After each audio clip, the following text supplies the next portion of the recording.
Welcome to the Seller Roundtable e-commerce coaching and business strategies with Andy Arnott and Amy Wees.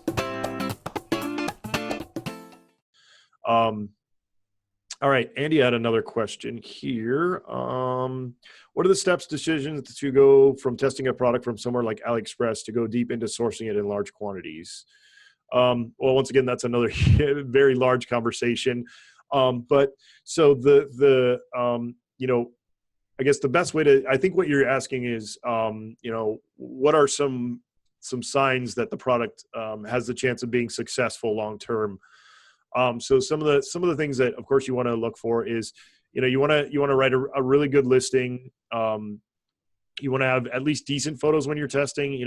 Normally when you're ordering from like AliExpress or something like that, you can email that seller and say, hey, can I have watermarked photos? You can just use their stock photos.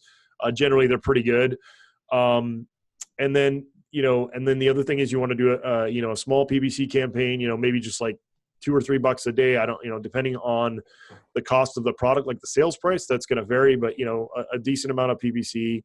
And then maybe just give a couple of like 2 units away, just to learn, that promotion system and all that.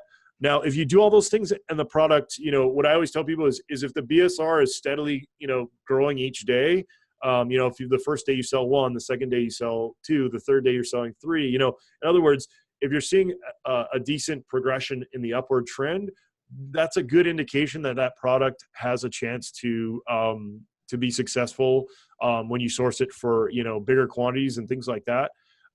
So those are things you want to look at. You also want to, track your keywords, make sure that you see your product starting to rank for things. Look at the data, in other words, and make sure that that the data is looking positive.